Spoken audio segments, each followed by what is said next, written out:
These newspaper article readings are not for the faint-hearted or the squeamish. If you're at all sensitive, I might suggest these aren't for you. If in doubt, check the description below. It'll tell you which topics are covered in this particular episode. There's both human and animal suicides, and you heard that right. There's also horrific descriptions of injuries, as well as the deaths of youngsters. So don't do it to yourself if you're prone to nightmares, is all I'll say right now. Not all the articles are horrible. Some of them are uplifting, some of them show incredible bravery and heroism. There are near misses. So these were picked as showing life prior to health and safety, as well as for the crazy and curious details some contain with other miscellaneous happenings that kind of struck me enough to post the articles to Twitter, despite not having too much relevance to Scotland necessarily. These are worldwide topics, and they didn't have any real connection to the projects that I was working on and researching at the time. I just happened to have come across them by the way, kind of thing. So we'll get into them, shall we? What we're going to do here is we're going to do a lucky dip of newspaper articles to really mix them up a wee bit, because while I'm doing the researches, I'm obviously coming up with the same kind of terms and things. So we'll mix them up even further. So to that end, I have all of the newspaper titles and dates of the articles. Okay, we'll see what we have today. We have the Montrose Arbroath and Brecon Review in Forfar and Kincardineshire Advertiser for the 7th of October 1904. Let's see what this gives us. Okay, well, we're starting with a bit of a sad one this time. It's entitled Distressing Fatality. A fatality of a peculiarly distressing character occurred on the evening of the 28th of September at the entrance to the Caledonian Railway Station, Uddingston, whereby a little girl named Gladys Hanley, daughter of Mr. Thomas Hanley, janitor of Uddingston Grammar School, residing at Barfield Terrace there, lost her life. In company with another of other children about the same age, the unfortunate girl had been amusing herself by swinging on the gate leading from the main street into Station Square. While in the act of running backwards in front of the gate, she stumbled and fell, with the result that her head came in violent contact with a curbstone, breaking her neck. Death was instantaneous. Deceased's father, Mr. Hanley, served for nearly 9 years on the staff of the Forfar and Kincardine Artillery at Montrose, and left to take up his present appointment in April 1900. His friends will learn with regret of his sad bereavement. And that's from the Montrose Arbroath and Brecon Review in Forfar and Kincardineshire Advertiser, 7th of October 1904. After researching for incidents and accidents for the start of the century, people seem to fall harder. There seem to be more accidents that people didn't walk away from than that they did. But I'm not sure if that was just the search parameters that I was looking for. If someone falls off a bike now, you don't assume that they're going to have risked their lives in that accident, falling off their bike. But there are so many reports of people falling off bikes and dying because of it, running into walls, dying because of it on a push bike. And here we have this little girl, she's not given an age, who's fell and banged her head, and the result of that is that she's broke her neck and died. That's just a pure unexpected result of the accident. I think it's not unexpected that she could have died from that. Breaking her neck from it, that seems odd to me. But that's a wee shame. Her friends are going to have been freaked out seeing their little friend just so suddenly cease to exist. That's going to have affected them. Well, we'll see if we've got a more positive one in here.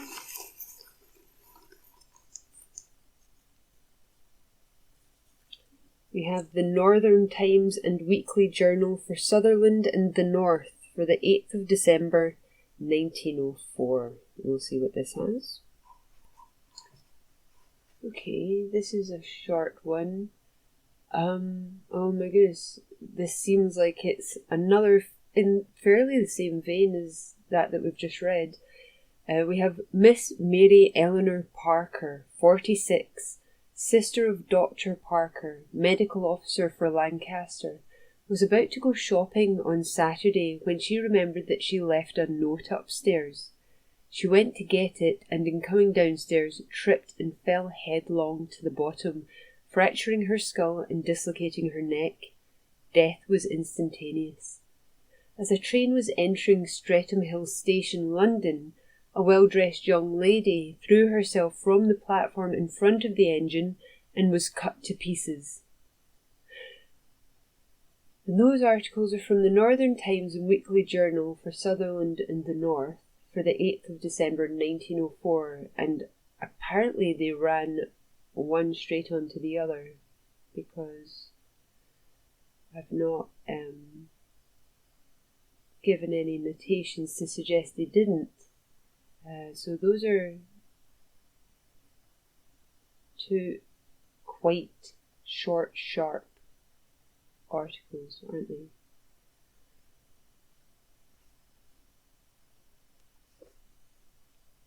Yeah.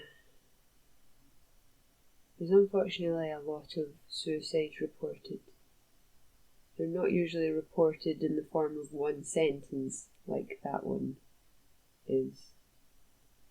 There tend to be more details, who the person is, etc. Possibly go into the reasons for the thing. They haven't done so in this article. They've literally devoted a sentence to some well-dressed young lady committing suicide on the lines. So, okay, well, my word, is that the theme of this episode? I hope not. Hoping for something a little more positive. Do we think third time around we'll get that? Let's see what we can get from the hat. The Edinburgh Evening News for the 6th of February 1906. We'll see what this one has. Oh, we've got what we hoped for. It's not deaths this time around. We have 3 Glasgow boys visit to Edinburgh. A Glasgow boy named John Glenn Cross was seized with a burning desire to visit Edinburgh and, in realising his ambition, has taken an indirect route to 4 years in the Reformatory. His mother had sent him to the cooperative store to have the dividend, amounting to 24 shillings, credited to her, but instead the daring youth lifted the money and took the train for the capital. So impressed was he with the sights of modern Athens that he returned next day with 2 companions, and the 3 enjoyed a royal outing. Only when the stock of cash was exhausted did they realise the grave side to their pleasure. A start was made on a tramp to Glasgow, but the 2 companions lost heart, returned to Edinburgh, and gave themselves up to the police, who later picked up Cross on the street. Today, Cross was at Glasgow's Southern Police Court, sent, as stated, to the Reformatory for 4 years. And that's from the Edinburgh Evening News for the 6th of February 1906. Wow, that's quite the punishment for a couple of days outing in Edinburgh. It doesn't say that his companions were punished in any way for joining him on his second day. But there you go. You steal from your ma and take yourself away to a different city, and you might land yourself 4 years in the Reformatory. 4 years? Some people don't even get 4 years for murder these days. That's crazy. We should have another one. That was a big yawn, Fargo boy. We have the Northern and Weekly Journal for Sutherland and the North for the 29th of September 1904. Let's see what we have here. Okay, so we have Primate in Collision, not the monkey type. The Archbishop of Canterbury's narrow escape. The Archbishop of Canterbury and Mr. Pierpont Morgan had a narrow escape from death in a railway accident which occurred at East Brookfield, Massachusetts, while they were proceeding in Mr. Morgan's special train to Washington from Bar Harbor, Maine. The special train was running at a speed of 60 miles an hour when the engine driver suddenly saw a North Brookfield branch locomotive on the main line. He at once grasped the danger of the situation, but owing to the high speed at which the train was travelling, he found it impossible to do anything more than slightly reduce speed. The engine struck the detached locomotive with a terrific crash, carrying it 100 yards before it dropped a wreck of bent and twisted iron on the eastward lines. The engine of the special was itself thrown off the rails and fell alongside the detached engine. At the time of the collision, all the occupants of the train, with the exception of Mr. Morgan, were still in their sleeping berths. He was having breakfast when the crash came and was thrown forward on the table by the sudden application of the air brakes, fortunately without sustaining any injury. Fragments of broken windows, dishes and mirrors flew in all directions, but the shock was not great enough to throw either of the two passenger cars off the rails, or even seriously to injure them. With the exception of a maid, who was slightly cut about the face, no member of the Archbishop's party was injured. And that's from the Northern Times and Weekly Journal for Sutherland and the North on the 29th of September 1904. So there we go, a narrow escape for the Archbishop of Canterbury out in Massachusetts. So that's a more positive story too. We could end on that. Should we end on that, or should we chance a fifth? Oh, we might have time for a fifth. Why not? Oh my goodness, what are we in for? Happy one. The Midlothian Journal for the 26th of May 1905. Let's see what this has for us. Okay, this one is certainly enough to finish us off. Miner's Foolish Act. A miner named Harry Henry, residing at 45 Main Avenue, New Craighall, was charged before Bailey Mitchell in Portobello Police Court on Monday with having, on the 20th of May and in Brunstane Road near to the Old Roman Bridge, behaved in a disorderly manner, and with having assaulted William Eaton, Jr., a boy of 11 years of age, by holding him over the wall by the heels and dropping him head downwards a distance of 12 feet. Accused said he was guilty, but mentioned that he did not intend to let the boy fall. Eaton struggled in his grip, however, and slipped out of his hand. The magistrate was indisposed to accept a plea accompanied by such an explanation, and Inspector Curry invited him to state what condition he was in. Henry then pleaded guilty and said he was not drunk. He admitted that he was not dead sober, but he knew he was not incapable. Inspector Curry said the offence took place about 7 o'clock on Saturday evening. It appeared that the boy, who was 11 years of age and who was accompanied by his brother, was coming into Portobello to get his hair cut when they met Henry and two other men, who were more or less the worse of drink. Henry, without a word, picked up the boy Eaton and held him over the wall.